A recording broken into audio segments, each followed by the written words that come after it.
Hello friends, तो कैसे हैं आप सब। आज है हमारा day 19 of 30 days series of business statics. पिछली जो हमारी वीडियो थी उसके अंदर हमने कवर किया था रिग्रेशन एनालिसिस का मतलब क्या होता है and importance of regression analysis. तो अगर आपने वो वीडियो नहीं देखी है तो प्लीज़ इस वीडियो को यहीं पे पॉज कर दो और उस वीडियो का जो लिंक है वो डिस्क्रिप्शन के अंदर है, पहले उसको आप जाके चेक करें, समझें कि रिग्रेशन एनालिसिस का मतलब क्या होता है, वो क्यों इंपॉर्टेंट होती है, क्योंकि उससे रिलेटेड ही अगले आज की जो हमारी वीडियो है वो है। तो आज हम स्टार्ट करेंगे रिग्रेशन एनालिसिस। फॉर्मूला क्या होता है, रिग्रेशन एनालिसिस के टाइप्स क्या होते हैं and limitations of regression analysis. First was regression analysis formula. Simple linear regression formula. Simple linear regression is used when a single dependent variable predict a dependent variable. Simple regression जो है वो use किया जाता है जब एक single dependent variable दूसरे dependent variable के बारे में प्रिडिक्ट करता है, एक ही डिपेंडेंट वेरिएबल के बारे में, मतलब प्रिडिक्शन के बारे में बताता है ना हमारा रिग्रेशन एनालिसिस। तो जो सिंगल डिपेंडेंट वेरिएबल होता है वो बताता है कि प्रिडिक्ट करता है कि वो एक जो सिंगल डिपेंडेंट वेरिएबल है वो किस डिपेंडेंट वेरिएबल के ऊपर डिपेंड है। Linear regression formula is represented as Y equals to A plus B X. ये हमारा फॉर्मूला है। Where as y is dependent variable, y जो हमारा डिपेंडेंट वेरिएबल होगा, x हमारा इंडिपेंडेंट वेरिएबल होगा और a इज ए इनक्रिप्ट, मतलब the value of x when the value of y when x is 0 and b is the slope the change in y from one unit change in x। b है जो slope होता है, जो y क्या change होगा एक unit से x के अंदर, वो हमारा है। Then multiple regression formula. Multiple regression extend linear regressions by considering multiple dependent variable to predict the dependent variable. ये बहुत से इंडिपेंडेंट वेरिएबल को कंसिडर करता है डिपेंडेंट वेरिएबल के बारे में बताने के लिए। रिलेशनशिप क्या रहेगी इनकी, as y equals to A plus b one x one plus b two x two plus, ये हमारा चलता ही जाएगा b n and x n तक। तरीके से ही where y is the dependent variable, y जो है हमारा डिपेंडेंट वेरिएबल है, x1 x2 and xn are the independent variable, is the intercept. ये इंडिपेंडेंट वेरिएबल है, मतलब इंडिपेंडेंट वेरिएबल प्रिडिक्ट करता है कि कितने हमारे डिपेंडेंट वेरिएबल किसके ऊपर डिपेंड है। तो ये इंडिपेंडेंट वेरिएबल ही चलते जाएंगे and b1 b2 and bn तक ये हमारे कोफिशिएंट हैं इंडिपेंडेंट वेरिएबल के। Next is non-linear regression formula. It is used in case where the relationship between the dependent and independent variable is non-linear. The model can be take various forms dependent on the specific problem. इसके अंदर बोला गया है कि ये जो relationship है dependent and non dependent variables की, ये लीनियर नहीं है, नॉन लीनियर है, मतलब ये वेरिएबल्स के अंदर लीनियर नहीं है। इट मीन्स जो हमारा आउटपुट चेंज हुआ है उतना ही इनपुट चेंज नहीं हुआ है। दोनों एक दूसरे के लीनियर नहीं है, दोनों एक दूसरे के सिमिलर नहीं है। इसके अंदर हम इसको किस तरीके से रिप्रेजेंट करते हैं, y equals to F bracket के अंदर x एंड ये है represent the parameter of the non linear function f, मतलब ये रिप्रेजेंट करता है, ज़ीरो है ये पता नहीं, मेरे को सिंबल का नाम नहीं पता भाई। y is the dependent variable, y dependent variable होता है, x एक इंडिपेंडेंट वेरिएबल होता है। इस सिंबल को क्या कहते हैं, रिप्रेजेंट द, बड़ी सिंबल जो है ये रिप्रेजेंट करता है parameter of non linear function of F. जो नॉन लीनियर फंक्शन होते हैं एफ के, उसको रिप्रेजेंट करने के लिए हम ये जीरो को यूज़ करते हैं। सिंबल को मुझे नहीं पता है भाई इसको क्या कहते हैं, जिसको पता कमेंट में मुझे बताना। अब हम बात करते हैं types of regression analysis. First वो सिंपल लीनियर रिग्रेशन। इसका पर्पज़ क्या होता है, simple linear regression is used to model the relationship between two variable where one is considered the independent variable जिसको हम predictor बोलते हैं and the other is the dependent variable outcome। ये हमें बताता है कि जो हमारा डिपेंडेंट वेरिएबल है, जो डिपेंड करता है, वो कितने इंडिपेंडेंट वेरिएबल के ऊपर डिपेंडेंट है।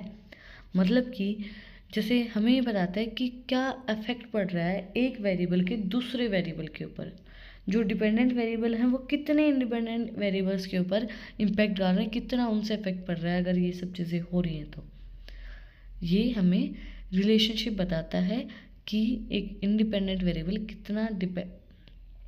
कितने डिपेंडेंट वेरिएबल को अफेक्ट करता है, या डिपेंडेंट वेरिएबल कितने इंडिपेंडेंट वेरिएबल को अफेक्ट करता है। बिजनेस एप्लीकेशन क्या होंगी इसकी, it's frequently use to identify how a change in one variable will affect another. मतलब कि एक वेरिएबल दूसरे वेरिएबल को किस तरीके से अफेक्ट कर रहा है। इन्होंने एग्जांपल दिया है कि अब हम हमारी जो सेल है वो एडवर्टाइजमेंट से कितनी इफेक्ट हो रही है। एडवर्टाइजमेंट अगर हम कर रहे हैं तो सेल हमारी बढ़ रही है या घट रही है, एडवर्टाइजमेंट नहीं कर रहे हैं तो क्या हो रहा है, एडवर्टाइजमेंट कर रहे हैं तो क्या आ रहा है। जैसे एडवर्टाइजमेंट अगर हम कर रहे हैं तो हमारी सेल बढ़ रही है, हमें पता चला भाई एडवर्टाइजमेंट करने से सेल बढ़ रही है। और एडवर्टाइजमेंट करने से सेल नहीं बढ़ रही है, सेम चीज़ें चल रही हैं कि भाई जितनी पहले थी उतनी अब है। तो उस चीज़ को समझने के लिए कि क्या इफेक्ट डाल रहे हैं, एक चीज़ दूसरी चीज़ के ऊपर किस तरीके से इफेक्ट डाल रही है, उस चीज़ को समझने में हेल्प करता है रिग्रेशन एनालिसिस कि जो डिपेंडेंट वेरिएबल है वो दूसरे इंडिपेंडेंट वेरिएबल्स के ऊपर कितना इम्पैक्ट डाल रहा है। एम्प्लॉयज़ का काम करना, उनकी एम्प्लॉयज़ अगर ज़्यादा देर तक काम कर रहे हैं, भाई लंबे समय तक उन्होंने काम किया है, तो उनका प्रोडक्टिविटी के ऊपर क्या इम्पैक्ट पड़ रहा है, उस चीज़ को समझना। अब आता है मल्टीपल लीनियर रिग्रेशन। इसका पर्पज़ क्या रहेगा, multiple linear regression extend simple linear regression to model relationship between multiple independent variable and a single dependent variable. ये हमें समझने में हेल्प करता है कि वो तो सिंपल था कि भाई एक इंडिपेंडेंट वेरिएबल एक डिपेंडेंट वेरिएबल पे क्या इम्पैक्ट डालता है, बट यहाँ पे बहुत से इंडिपेंडेंट वेरिएबल हैं और एक सिंगल डिपेंडेंट वेरिएबल के ऊपर क्या इम्पैक्ट डालते हैं उसको समझने के लिए मल्टीपल लीनियर रिग्रेशन का हम यूज़ करते हैं। Business application, business is use it to understand how multiple factor influence outcome. जैसे मैंने आपको बोला ना कि बहुत से फैक्टर आउटकम को किस तरीके से इन्फ्लुएंस करते हैं। जैसे predicting home price based on the feature like square footage, number of bedrooms and night boardhood neighbourhood. जैसे अभी इन्होंने एग्जांपल दिया कि बहुत से फैक्टर एक चीज़ को अफेक्ट डालते हैं, उसके आउटकम को अफेक्ट डालते हैं। अब हम कोई घर ले रहे हैं तो घर लेते हुए हम देखते हैं कि भाई यहाँ पे सेफ्टी कितनी है, किस तरीके से लोग रहते हैं, हमारे आसपास के लोग कितने हैं, कितने इस घर में कमरे हैं, कितने फुटेज का है भाई फुटेज इसकी कितनी है, कितने स्क्वायर रूट का है ये। तो वो सब चीज़ें हम देखते हैं ना, भाई कमरे हमें कम पड़ेंगे, भाई हमें कोई 2 BHK दे रहा है तो भाई नहीं 2 BHK में तो हमारा काम नहीं चलेगा, हमारी फैमिली बड़ी है, तो हम वो चीज़ें देख के लेते हैं। तो उसके आउटकम के ऊपर वो चीज़ें इफेक्ट डालती है ना। एक डिपेंडेंट वेरिएबल बहुत से इंडिपेंडेंट वेरिएबल के ऊपर इफेक्ट पड़ता है उनका। अब हम ये भी देखते हैं कि भाई सेक्टर में घर ले रहे हैं तो किस तरीके का ले रहे हैं, कॉलोनी में ले रहे हैं, कहाँ ले रहे हैं, उसका प्राइस कितना है, सेक्टर में कितना था, वहाँ कितना था। तो बहुत से फैक्टर उस हमारे आउटकम को इन्फ्लुएंस करेंगे, है ना। तो वो चीज़ बोली गई है, वो चीज़ समझने के लिए मल्टीपल रिग्रेशन का हम यूज़ करते हैं। नेक्स्ट है लॉजिस्टिक रिग्रेशन। पर्पज़ क्या रहेगा, logistic regression is used when the dependent variable is binary two possible outcome, it model the probability of the particular outcome occurring. ये लॉजिस्टिक बताता है कि हो भी सकता है नहीं भी हो सकता है। हम प्रेडिक्ट करते हैं ना कि हाँ बारिश हो भी सकती है नहीं भी हो सकती है, लग रहा है कि भाई बादल हो रखे हैं पर कोई ज़रूरी नहीं होगी बारिश। उस तरीके से कि भाई जो डिपेंडेंट वेरिएबल है वो बाइनरी है, पॉसिबिलिटीज़ हैं दो आउटकम होने की, हाँ भी ना भी। इस तरीके से business application, in business logistic regression is employed for a task like predict customer चून येस और no whether a customer will purchase a product, yes or no, whether a loan application will default on a loan, yes or no। जैसे कि भाई हम ये करते हैं ना कि कस्टमर इसको लेंगे नहीं लेंगे, कस्टमर्स को ये पसंद आएगा या नहीं आएगा, मतलब लोगों को ये चीज़ें अच्छी लगेंगी नहीं लगेंगी। तो वो येस और नो की चीज़ें कि हम दो आउटकम लेके चल रहे हैं कि हो भी सकता है नहीं भी हो सकता है ना। हम ये सोचते हैं ना बारिश आज होगी नहीं भी होगी, हो सकती है ना वो चीज़ें। तो इस तरीके से जो होता है वो हमारा लॉजिस्टिक रिग्रेशन होता है कि हम लॉजिक लगा के चलते हैं, हो भी सकता है नहीं भी हो सकता है, एक चांसेस होते हैं हमारे पास। नेक्स्ट है पॉलिनोमिनल रिग्रेशन। पर्पज़ है इसका, polynomial regression is used when the relationship between the independent and dependent variable follows as a polynomial curve and is not linear. ये पॉलिनोमिनल कर्व को यूज़ करते हैं, मतलब लीनियर कर्व को यूज़ नहीं करते हैं। पॉलिनोमिनल होता है रिलेशनशिप बताता है इंडिपेंडेंट एंड डिपेंडेंट वेरिएबल की। मीन्स बिजनेस एप्लीकेशन क्या करती है इसको use, it can be use to model more complex relationship in a data which are predicting the growth of a plant based on time and other environmental factors. जैसे इसके अंदर ज़्यादा predictions होती हैं कि भाई जो चीज़ें हैं वो according to the time depend करेंगी या फिर इन्वायरमेंटल फैक्टर्स के ऊपर डिपेंड करेंगी। जैसे हम इसका एग्जांपल ले सकते हैं एग्रीकल्चर के अंदर। हमें कहते हैं ना कि बारिश होगी तो फसल अच्छी हो जाएगी, बारिश अच्छी नहीं होगी तो फसल अच्छी नहीं होगी। तो वो इन्वायरमेंटल फैक्टर्स के ऊपर डिपेंड करता है। अब होता है कि बारिश ज़्यादा हो गई तो फसल को ख़राब कर सकती है, वो भी तो इन्वायरमेंटल फैक्टर है ना। तो वो चीज़ समझता है हमारा पॉलिनोमियल रिग्रेशन कि कौन सी चीज़ किसके ऊपर इफेक्ट डालती है। बहुत कॉम्प्लेक्स रिलेशनशिप होती है, कॉम्प्लेक्स मॉडल होता है समझने के लिए, प्रिडिक्ट करने के लिए कि क्या चीज़ ग्रोथ के ऊपर इफेक्ट डालेगी नहीं डालेगी। और हम वो चीज़ें बेस्ड होती हैं कि भाई अगर ये चीज़ होगी तो इसके ये हो सकता है। नेक्स्ट है नॉन लीनियर रिग्रेशन। पर्पस क्या रहता है इसका? Non linear regression is based when the relationship between the dependent and independent variable can take various functional forms. जब बहुत से फंक्शंस होते हैं ना, बहुत से फंक्शन फॉर्म को एक डिपेंडेंट वेरिएबल इंडिपेंडेंट वेरिएबल की रिलेशनशिप बताई जाती है। मतलब बहुत से कॉम्प्लेक्स मॉडल होता है ये भी एक, कि कस्टमर सेटिस्फाई होंगे नहीं होंगे, क्या चीज़ें होंगी, कितना वो हम जो प्रोडक्ट लेके आ रहे हैं उसको स्कोर करेंगे। मतलब बिजनेस एप्लीकेशन के अंदर बोला गया है it is applied when modelling complex business process such as predicting customer satisfaction score. मतलब हमें प्रेडिक्ट करना है कि कस्टमर्स का कितने सेटिस्फाई रहेंगे हमारे प्रोडक्ट से, उसका स्कोर हमें देना है based on multiple factors with no linear relationship. क्योंकि ये बेस्ड होता है बहुत से फैक्टर्स के ऊपर। भाई कस्टमर किस चीज़ को प्रेफरेंस दे रहा है, उसको प्राइस ज़्यादा लग रहा है, क्वालिटी कम लग रही है, क्या चीज़ें लग रही हैं, तो वो किस चीज़ के ऊपर बहुत से फैक्टर्स उसके जो डिसीजन होता है उसको अफेक्ट करते हैं।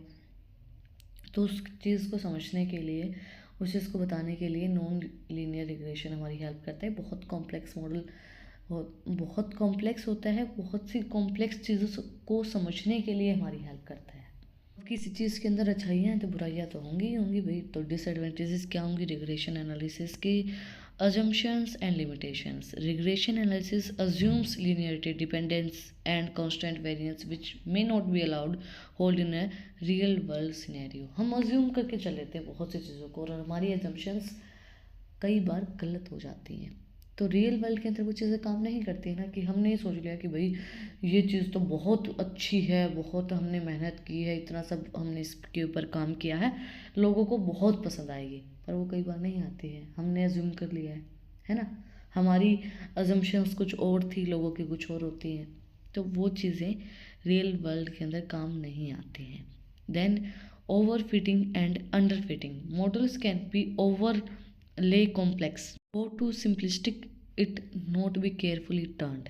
मतलब कि ओवर फिटिंग अंडर फिटिंग, मतलब कुछ मॉडल्स ऐसे होते हैं रिग्रेशन एनालिसिस के अंदर जो बहुत ज़्यादा कॉम्प्लेक्स होते हैं, जो हमें समझ में ही नहीं आते हैं कि दिक्कत कहाँ आ रही है। ये नहीं होता कि हमने हर चीज़ करके देख ली, एडवर्टाइजमेंट कर लिया, मार्केटिंग कर ली, हर चीज़ करके देख ली जितनी हमारे पे बन पड़ रही थी, पर वो चीज़ हो ही नहीं रही है, बहुत ज़्यादा कॉम्प्लेक्स है, हम समझ ही नहीं पा रहे हैं दिक्कत कहाँ आ रही है, कस्टमर सेटिस्फाई नहीं हो पा रहे हैं, क्या चीज़ नहीं हो पा रही है हमसे। तो कई बार ओवर फिटिंग होती, कई बार अंडर फिटिंग होती, कई बार हम उन चीज़ों को ये सोच रहे थे कि भाई हो सकता है इस तरीके से हो सकता है, सिंपलिसिटी, मतलब उनको हम एक होने देता चलने वाले वे में हम उसको कर देते हैं। नेक्स्ट है मल्टी कोलिनिटी।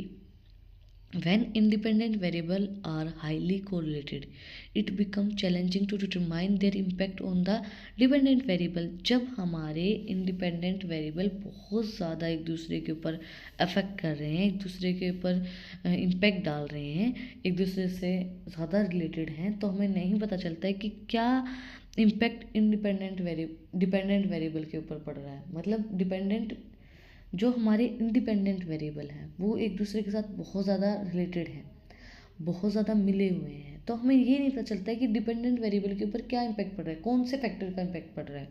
वो एक कॉम्प्लेक्स चीज़ होती है। Outliers and influential points. Extreme data point can disproportionately affect regression results leading to inaccurate conclusions. जो भी हमारे एक्सट्रीम डाटा पॉइंट्स होते हैं, मतलब हमें लगता है कि ये हमारे हाई लेवल डाटा पॉइंट्स जो होते हैं ना, वो रिग्रेशन रिजल्ट्स को बहुत ज़्यादा इन्फ्लुएंस कर देते हैं, और हमारा जो रिग्रेशन रिजल्ट होता है वो इनएक्यूरेट निकल के आता है, गलत निकल के आता है, क्योंकि हमने जो डाटा पॉइंट्स है वही गलत उठा लिए हैं। That's it for today. आज हमने कवर किया रिग्रेशन एनालिसिस के फॉर्मूला क्या क्या होते हैं, टाइप्स क्या क्या होते हैं, लिमिटेशंस क्या क्या होती हैं। तो अगर आपको कुछ भी डाउट है, कुछ भी पूछना है तो कमेंट में आप मुझसे पूछ सकते हैं। और अगर आपको इन टॉपिक्स की PDF चाहिए तो टेलीग्राम चैनल का लिंक भी डिस्क्रिप्शन के अंदर है, वहाँ पे भी जाके मुझे सब्सक्राइब कर सकते हैं।